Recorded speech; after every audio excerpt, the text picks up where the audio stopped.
वक्फ bill को लेकर केंद्र सरकार ने अपना रुख साफ कर दिया है, लेकिन भारतीय जनता पार्टी के नेता और all India Muslim personal law board के महासचिव क्या कह रहे हैं, सुन लीजिए आप।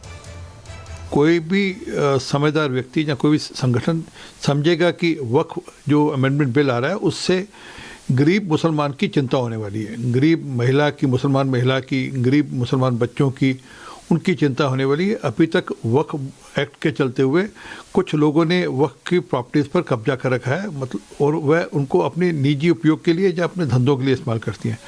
सरकार की मंशा ये है कि वो गरीब से गरीब जो मुसलमान है उसके लिए वह काम आ सके, उससे किराया या उससे जो भी राशि उत्पन्न हो वह गरीब व्यक्ति के काम आ सके। मुल्क भर में मुसलमानों के वक्फ की बेशुमार अमलाक हैं। वक्फ को नुकसान पहुंचने का मतलब यह है कि इन सब चीज़ों को नुकसान पहुंचेगा। इस वक्त जो वक्फ तरमीमी बिल 2024 लाया गया है, यह वक्फ की हिफाजत के लिए नहीं है बल्कि वक्फ को तबाह और बर्बाद करने के लिए, और ये इम्तियाज़ पर मबनी कानून है। जो सहूलतें हमारे हिंदू भाइयों को उनके धार्मिक स्थलों और मजहबी कामों के लिए है, सिख भाइयों को है, मुसलमानों को उससे महरूम करने की कोशिश की जा रही है। तो वक्फ संशोधन विधेयक 2024 कल यानी 2 अप्रैल को पेश होने के लिए संसद में तैयार है। अब बताया ये जा रहा है कि जो वक्फ अधिनियम था 1995 का, उसमें कई बदलाव किए गए हैं। दरअसल जेपीसी का गठन किया गया था और जेपीसी ने 14 संशोधन को मंजूरी दी है।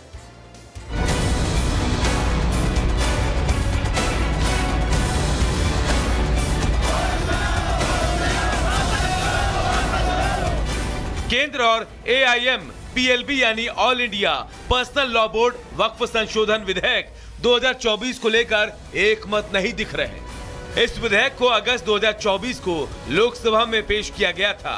हालांकि सदन में गर्मा गर्म बहस के बाद इसे संयुक्त संसदीय समिति को भेज दिया गया था। वक्फ बोर्ड के संचालन और संपत्ति प्रबंधन को विनियमित करने के मकसद से इस विधेयक को लाने के बाद देश भर में विरोध प्रदर्शन शुरू हो गए हैं। AIMPLB ने इसे संविधान पर हमला और मुसलमानों को निशाना बनाने वाला कदम बताया। तमिलनाडु विधानसभा ने एक प्रस्ताव पारित कर केंद्र से वक्फ संशोधन विधेयक 2024 को वापस लेने की अपील की।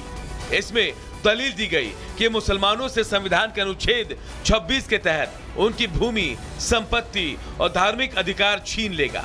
इस विधेयक का मकसद वक्फ अधिनियम 1995 में संशोधन करना है ताकि वक्फ संपत्ति के विनियम और प्रबंधन से संबंधित मुद्दों का समाधान किया जा सके। इस्लाम में कानून का एक बड़ा पहलू वक्फ धार्मिक या धर्मार्थ इस्तेमाल के लिए संपत्ति को नामित करना है। इसका प्रबंधन मुतवली द्वारा किया जाता है, जो अपरिवर्तनीय स्वामित्व के साथ इन संपत्तियों की देखरेख और प्रशासन करता है। वक्फ बोर्ड भारत में 9,40,000 एकड़ में फैली 8,70,000 संपत्तियों की देखरेख करता है, जिनकी कीमत 1,20,000 करोड़ रुपए है।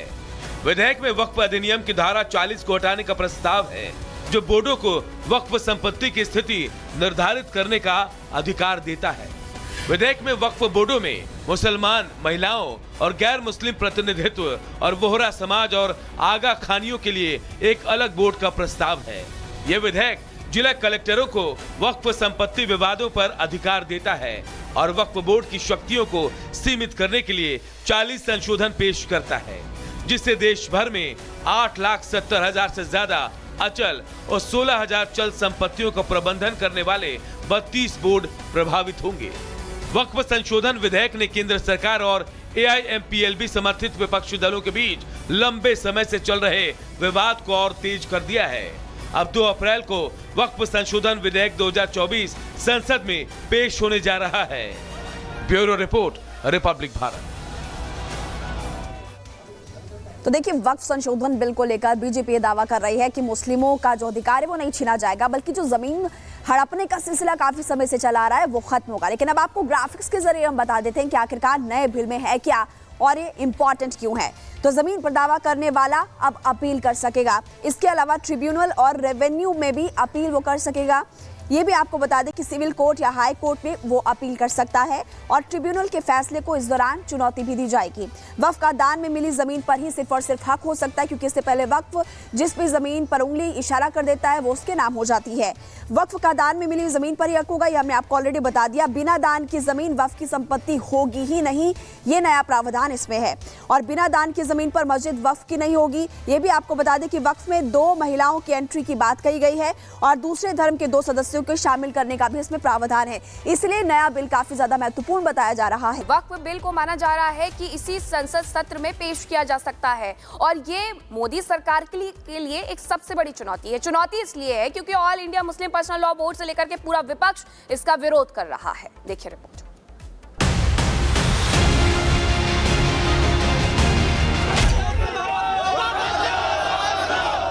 वक्फ की उल्टी गिनती शुरू हो गई है। बस कुछ घंटों का इंतजार है जब वक्फ बिल देश की संसद में पेश होगा और वक्फ बोर्ड इतिहास बन जाएगा।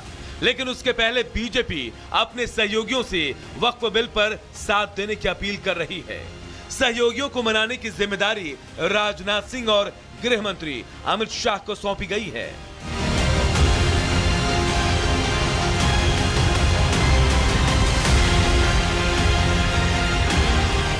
हालांकि बिल के विरोध में और बिल के समर्थन में दोनों तरफ लोग आमने सामने हैं। ईद की नमाज के दौरान नमाजियों ने हाथ पर काली पट्टी बांधकर वक्फ बिल का विरोध किया। विरोध ऑल इंडिया पर्सनल मुस्लिम लॉ बोर्ड की अपील पर किया गया है। लेकिन अब वक्फ बिल के समर्थन में केरल कैथोलिक बिशप्स काउंसिल खुल्लम खुल्ला उतर आई है। केरल कैथोलिक बिशप काउंसिल की मांग है कि केरल और देश के सभी सांसद वक्फ बिल का समर्थन करें। सैयद यासिर जिलानी ने वक्फ बिल का समर्थन किया है। उनका कहना है कि वक्फ बिल कानून में संशोधन की जरूरत है। वक्फ संशोधन बिल गरीब मुसलमानों के हक के लिए आ रहा है। वहीं सपा सांसद जियाउर रहमान बर्क ने वक्फ बिल का विरोध करते हुए कहा कि देश के 40 करोड़ मुसलमानों के हकों को छीनने वाला बिल है।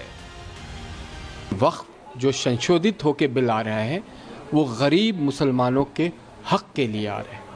अब तक वक्फ में पिछले 60 सालों में अगर देखें तो कांग्रेस और कांग्रेस के समर्थन वाली राज्य और केंद्र में सरकार रही, जहां वक्फ पे कब्जा किया, लैंड माफिया वहाँ मौजूद रहा, वहाँ की ज़मीनों को कब्जा करके खुद जो सरदार थे वो अमीर हो गए और जो गरीब मुसलमान थे उनको और गरीब बना दिया। ये डिफरेंसेस समाज को धीरे धीरे समझ में आ रही है और इसलिए समाज भी अब मुस्लिम पर्सनल लॉ बोर्ड और विपक्ष के जो लीडर जो काली पट्टी बांध के घूम रहे हैं उनसे सवाल कर रहा है कि आप संशोधित बिल को आने तो दीजिए। सभी लोग इस वक्फ बिल के मुखालफत में हैं क्योंकि ये बिल हमारे हकों को, हमारे 40 करोड़ मुस्लिम समाज के लोगों को हकों को छीनने का है। तो इसलिए हम मजबूती के साथ इस बिल के विरोध करेंगे। सरकार का दावा है कि वक्त की मांग यही है कि कानूनों में संशोधन हो। इसी को देखते हुए सरकार ने सभी स्टेक होल्डर्स की राय को लेकर बिल तैयार किया। वक्फ बिल में जो जरूरत चीज़ है, जो लोगों का भला के लिए, गरीब मुसलमानों के लिए, महिलाओं के लिए और पिछड़े वर्ग जो है मुसलमानों में, उनके लिए और सब के लिए वक्फ अमेंडमेंट बिल का प्रावधान किया जा रहा है।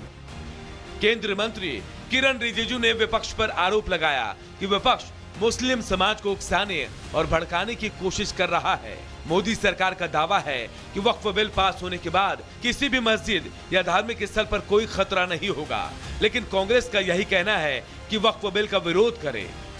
जो वक्फ विधेयक है वो हमारे संविधान पर एक सीधा आक्रमण है, सीधा आक्रमण है, हमारे संविधान के बुनियादी संरचना के खिलाफ है, पर वो बुलडोज किया जा रहा है। हम बिल्कुल विरोध करेंगे, सारी विपक्ष की पार्टियां विरोध करेंगे। और सवाल ये है जेडीयू क्या करेगी, टीडीपी क्या करेगी, जो अपने आप को सेक्युलर पार्टी कहते हैं।